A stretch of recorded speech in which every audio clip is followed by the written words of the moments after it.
After this, Jesus went to the other side of the Sea of Galilee, also called the Sea of Tiberias. A large crowd kept following him because they saw the signs that he was doing for the sick. Jesus went up the mountain and sat down there with his disciples. Now the Passover, the festival of the Jews, was near. When he looked up and saw a large crowd coming towards him, Jesus said to Philip, "Where are we to buy bread for these people to eat?" He said this to test him, for he himself knew what he was going to do. Philip answered him, 6 months' wages would not buy enough bread for each of them to get a little. One of his disciples, Andrew, Simon Peter's brother, said to him, "There is a boy here who has 5 barley loaves and 2 fish, but what are they among so many people?" Jesus said, "Make the people sit down." Now there was a great deal of grass in the place, so they sat down, about 5,000 in all. Then Jesus took the loaves, and when he had given thanks, he distributed them to those who were seated, so also the fish, as much as they wanted. When they were satisfied, he told his disciples, "Gather up the fragments left over, so that nothing may be lost." So they gathered them up, and from the fragments of the 5 barley loaves left by those who had eaten, they filled 12 more baskets. And when the people saw the sign that he had done, they began to say, "This is indeed the prophet who is come into the world." When Jesus realized that they were to come and take him by force to make him king, he withdrew again to the mountain by himself. I fear that sometimes we grow so used to the stories of Jesus and the early church that even miracles, such as the one that we've just heard, seem to be so part of the norm that it seems easy to overlook them. It's almost as if people walking on water, feeding the masses, healing with a single touch, snake charming, resurrecting the dead, turning water into wine and the like, are all everyday occurrences. Okay, I'm not so sure about the snake charming, but the point is that these occurrences were shocking. They were big news then, and they should be just as shocking today.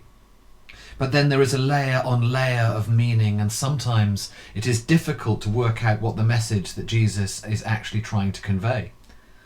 For example, Jesus asked Philip where they could buy a great amount of bread. What did Philip do? Well, like treasurers the world over, he immediately started assessing the financial cost. Is the lesson perhaps that we might be limiting what God does by making presumptions as to what is and what is not possible?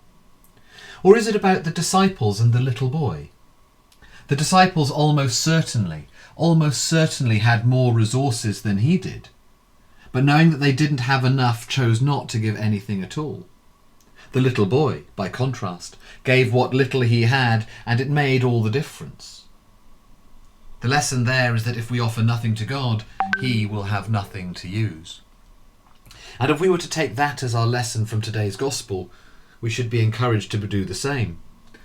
In the past few weeks, Captain Tom Moore has set us a fairly awesome example. At 99 years of age, he has captured the hearts of the nation by his act of passive rebellion. A rebellion against the restrictions placed upon all of us by an unthinking microscopic bug.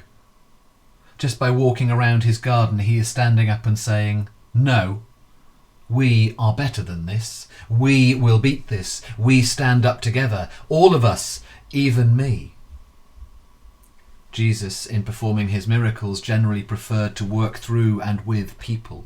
He took the meagre gift of a small child and used it to accomplish one of the most spectacular miracles ever recorded.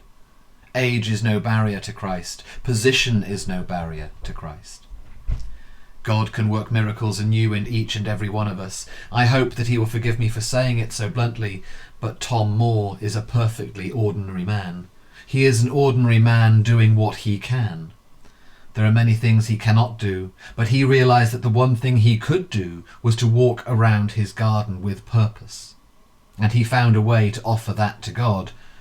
But he is as ordinary as you or I.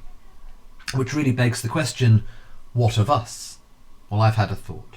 Perhaps instead of focusing on what we cannot do, on what is not possible, on the restrictions that are placed upon us, instead of this, why not figure out what we can do and let us just go ahead and do it?